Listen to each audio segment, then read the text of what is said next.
Makinig po tayo kay Bunyog patungkol kay Villanueva, si Joel Villanueva, ang isang pastor ng Jesus is Lord Church. Di ba naharap siya sa plunder? Pakinggan natin si Bunyog. Ano sinasabi niya? Itong tatay niya, si Brother Red Villanueva. Congressman yan ngayon ng SIBAC, Citizens Battle Against Corruption. Sabi ni Brother Eddie Villanueva, yung father ni ito yung paliwanag niya. Ito. Sabi niya, ang sabi ko kay Joel, ito yung paliwanag ni Brother Eddie Villanueva sa naging desisyon na yan ni Joel Villanueva. Ang sabi niya, ang sabi ko kay Joel, sundin mo ang konsensya mo. Kung ano ang perfect will ng Diyos, yun ang sundin mo. Huwag yung mga politikong kaibigan mo, mga kasamahan mo. Magdesisyon ka, hindi kung ano yung gusto ng tao sa politika. Sundin mo kung ano yung gusto ng Diyos sa buhay mo, yun ang dapat manaig. Ayan, SIBAC Party List Representative Eddie Villanueva, telling his son, Senator Joel Villanueva, to follow his conscience. Ngayon lang po yan. Statement po yan ni Brother Eddie Villanueva. So, ang advice niya daw, kay sa anak niya, sundin ang konsensya. Huwag daw yung mga politikong kaibigan at mga kasamahan. So, sa ngayon ba, sino ba ang mga politikong kaibigan at kasamahan niya? Ay di ba kaibigan niya sila Jinggoy, sila Alan Cayetano, yan yung mga kaibigan niya Yan yung mga kaibigan niya. Sila Bongo, sila Bato, yan yung mga kaibigan niya. Yan yung mga kasamahan niya, sila Marcoleta, sila Aimee, sila Pia Cayetano, Alan Peter Cayetano, yan yung mga kasamahan niya. Kaya lang yun na nga, kung advice daw niya, sabi ni Brother Eddie Villanueva, sabi niya dito, inadvisean niya raw yung anak niya. Huwag mong sundin yung mga kaibigan mo na politiko. Huwag mong sundin yung mga kasamahan mong politiko. Sundin mo ang konsensya mo. Yan. Ano yan, mga kabunyog? At least, nakonsensya sila. Kaya lang, ang talagang hindi makatanggap ng pangyayari na yan, ng naging desisyon na yan ni Joel Villanueva ay ang mga DBS. Mga kabunyog, mga kababayan. Kaya, kumbaga dito, si Chis Escudero, ang paliwanag ni Chis Escudero, bakit siya nag-decide na umattend na sa sesyon ng Senado. Masyado nang nasisira ang Senado. Ang nakikita sa Senado, awayan. Pangalawa, wala nang nagagawa. Kasi nga, yung grupo kasi ni Cayetano, ito kasing si Cayetano, talagang pagulo Di ba sabi nga sa usapan na talakayan namin ni Ronald Llamas na Dos Amigos, ay talagang ang gagawin ni Cayetano, kahit masunog, madurog, mawasak ang Senado, okay lang sa kanya. Ang iniisip niya lang, sarili niya lang. Kaya ito mga kabunyog, salamat naman at ito palang si Eddie Villanueva ay nag-advise sa kanyang anak. At ang in-advise niya sa kanyang anak na si Joel ay sundin mo ang konsensya mo. Huwag mo nang isaalang-alang yung mga kaibigan mong politiko. Di syempre sila Cayetano yan. Sila Jinggoy, sila Bongo. Sabi niya, huwag mo nang isaalang-alang yung mga mga kasamahan mo. Kaya ngayon, pagkamat hindi pa direktang sinasabi ni Joel Villanueva na siya'y lilipat na, ang sabi niya lang, a-attend siya sa session. Pero mukhang na to, papunta na talaga ito sa paglipat. Kasi ganyan na yung mga statements ni Eddie Villanueva, ni Joel Villanueva. Talagang nag-decide na sumama na sa grupo nila Gatchalian niya. Anyway, tayo naman, mga kabunyog, mga kababayan, kahit alam naman natin na ito'y mga nasasangkot ito sa mga anomalya, itong si Joel Villanueva, dapat managot pa rin siya sa sa kaso niya. Ha? Pero at the same time, tanggapin din natin ang desisyon niya na lumipat na dahil naliwanagan siya. Ha? Maganda na rin yan para na rin sa ikatatahimik ng Senado, para na rin sa ikatatahimik ng politika natin. Kaya i-ano lang natin to, irespeto na lang natin. Mga kabunyog, mga kababayan. So, maganda naman itong development na ito. Siyempre, ang hindi nagagandahan ng balita na yan, ang mga DDS. Pero para sa bayan, para sa Senado, ay maganda yung balita na yan. At least, wala nang issue si Cayetano yan. Kasi ang sinasabi ni Cayetano, dapat may 13. Pag may 13 na daw, ang grupo nila Gatchalian, titigil na siya. Ano yan? At least, kapag nangyari niya na lumipat na nga itong si Villanueva, sana talagang lilipat na siya, at least matutuldo ka na yan. Wala nang masabi yan si Cayetano. Ginagamit kasing sangkalan ni Cayetano na wala naman daw 13. Ito, at least 30 na ito. Kung talagang tuloy na itong si Joel Villanueva. Pero mukhang tuloy na ito dahil ganyan na yung statement ng ama niya na si Eddie Villanueva. At saka mayroon ng live na mensahe si Joel Villanueva. At saka nakikita mo, inaatake na siya ng mga DDS. Ibig sabihin yan, kumpirmado na. Actually, mayroon pa nga akong nakita ang sinisiraan si Eddie Villanueva. Sabi doon, hindi. Ang kinatakot niya ni Joel Villanueva, hindi yung kaso niya, yung sa tatay niya. Ito daw kay Eddie Villanueva. Kasi bilyon ang flood control projects ng SIBAC party list. Anyway, linalabas na yan ngayon ng mga DDS. Sila na ang naglalabas niyan. Kasi galit sila sa desisyon ni Joel Villanueva. Bahala na lang sila sa buhay nila. Iyakan na naman sila. Dito marirealize ngayon ni Joel Villanueva na hindi pala karapat dapat yung grupong sinamahan niya. Kasi tingnan nyo, hindi na uunawaan ang naging desisyon niya. Hanggang kinukundi na si Joel Villanueva. Pero inunahan na sila ni Joel Villanueva. Hindi pa man nangyayari yung special session ng Senate, nagdeklara na siya. Kumbaga, ano na ito? Ano na ito, mga kabunyog? Kaya maganda naman itong balita. Ngayon, sabi ni Joel, sabi ni Senador Ping Lacson at saka ni JB Ejercito, mga kabunyog, mayroon pa daw ibang lilipat. Sino pa kaya yan? Si Lacson, nagpugay na siya, naglabas na siya ng reaksyon. Si Senador Ping Lacson, nabalitaan niya na yung naging desisyon ni Joel Villanueva. Ito yung kanyang reaksyon. Sabi niya, importante talaga yung special session. I appreciate, I admire yung attitude ni Senator Joel Villanueva na ikinukonsider niyang sagradong duty ang pag-attend ng special session. I just hope na yung ibang kasama niya sa block ni Alan Peter Cayetano ay ganun din ang attitude sana. Ngayon lang yan. Ngayon lang po yan na araw, reaksyon po ni Senador Ping Lacson sa naging desisyon ni Joel Villanueva na lumipat, na umattend. Hindi pa naman nagsabing lilipat na, pero a-attend siya sa special session. So sabi ni Senador Ping Lacson, na-appreciate nila ang desisyon na ito. Katulad din ito ng naging desisyon ni Chis Escudero, na para kay Chis Escudero, constitutional duty nila bilang senador na umattend sa mga session. Ang ginagawa kasi ni Cayetano, hindi na sila pinapa-attend. So ayaw na rin naman doon.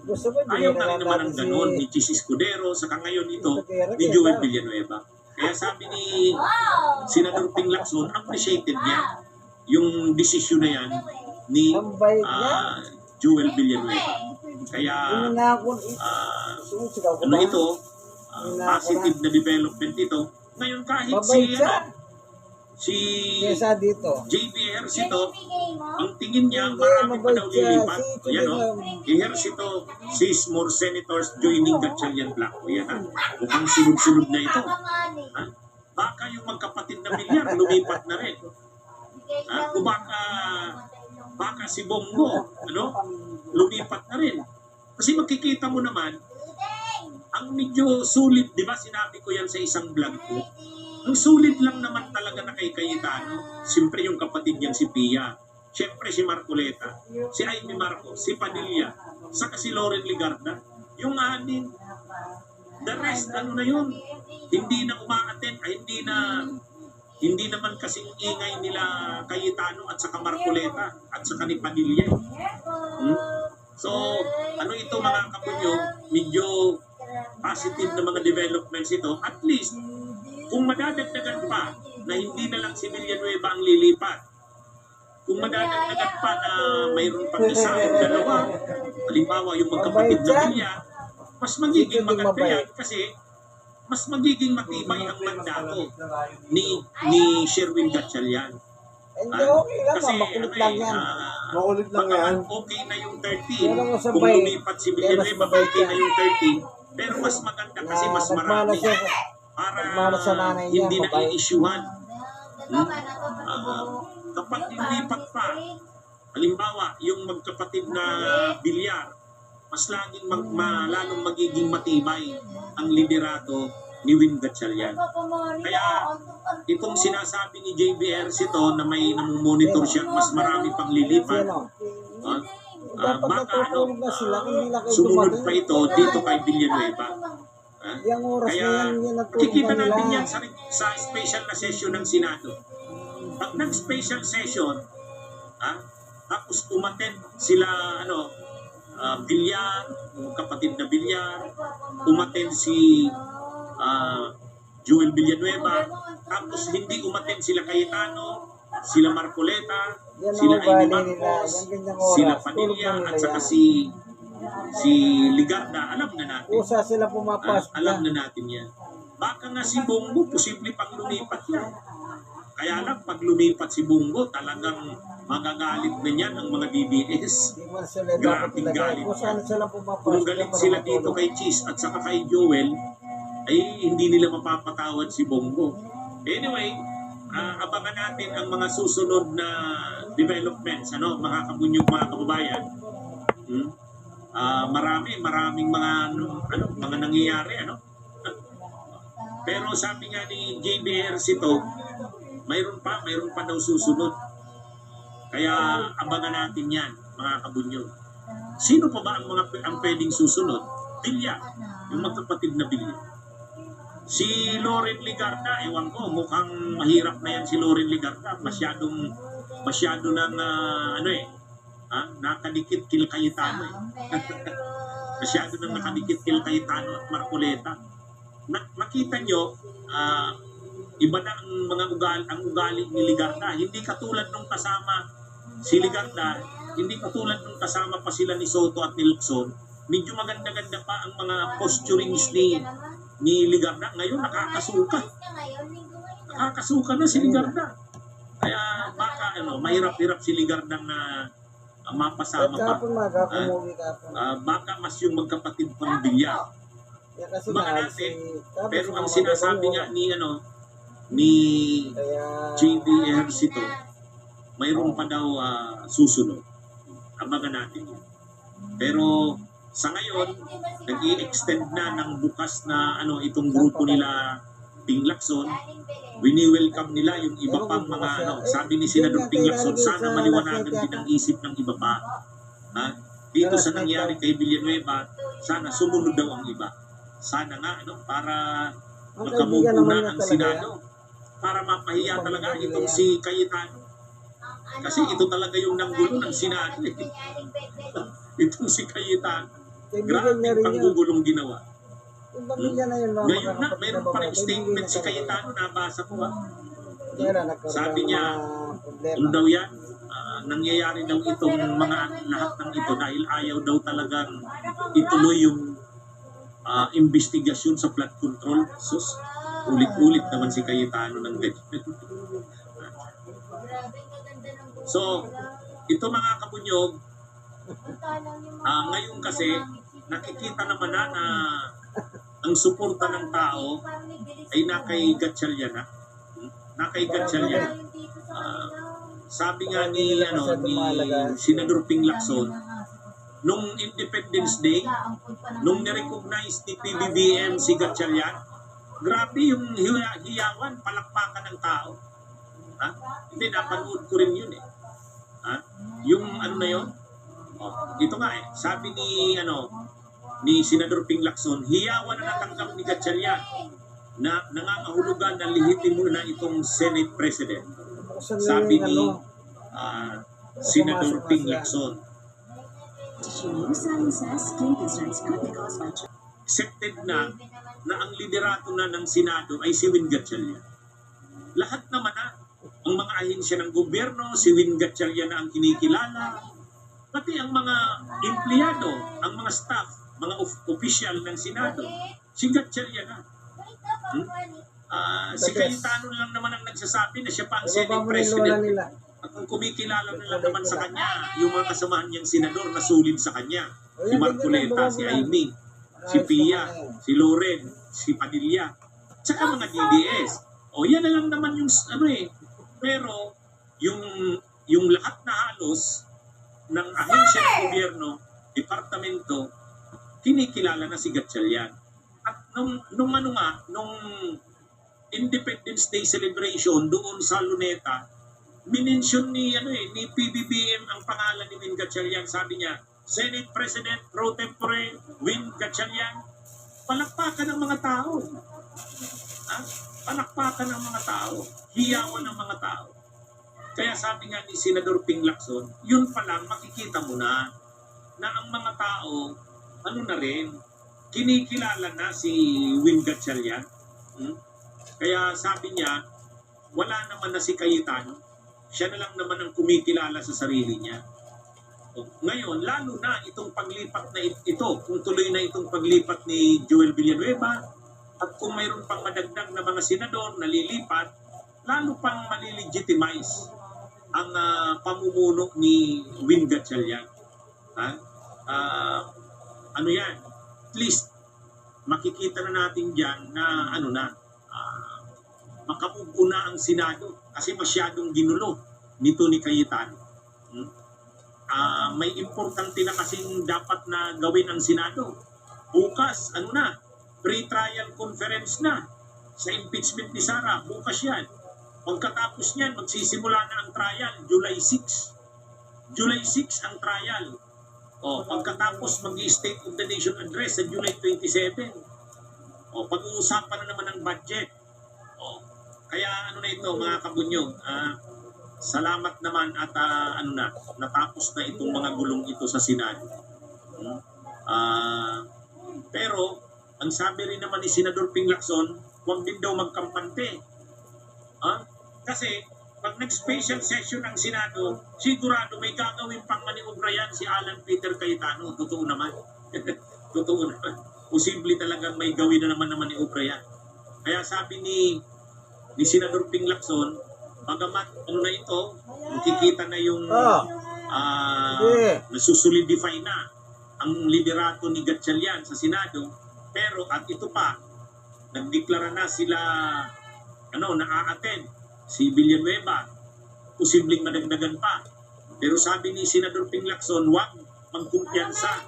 Ibang klase yan si Cayetano. Iniisip niya lang ang sarili niya.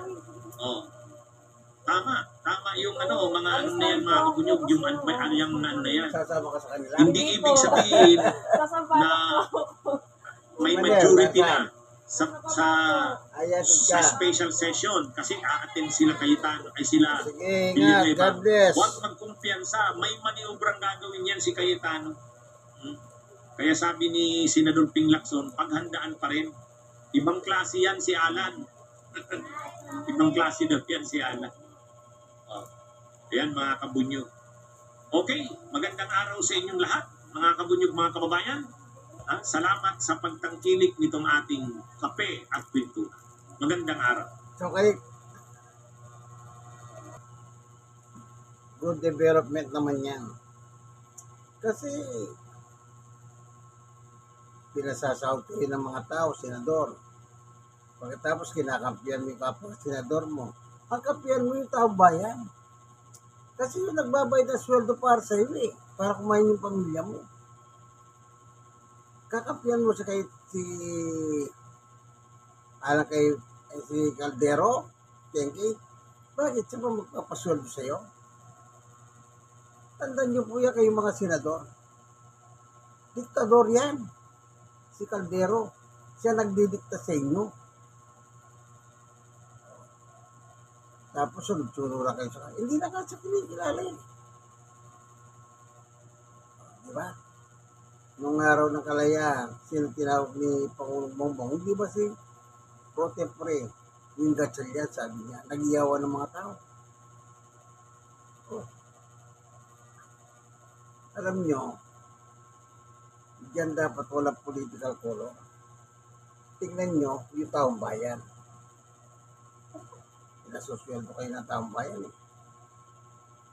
So, lagi po kayo manalangin. Kung yung kaibigan Jesus wala tayo mga buti sa God bless us all. Wala tayong political color ha. Maganda yung move ni Joel.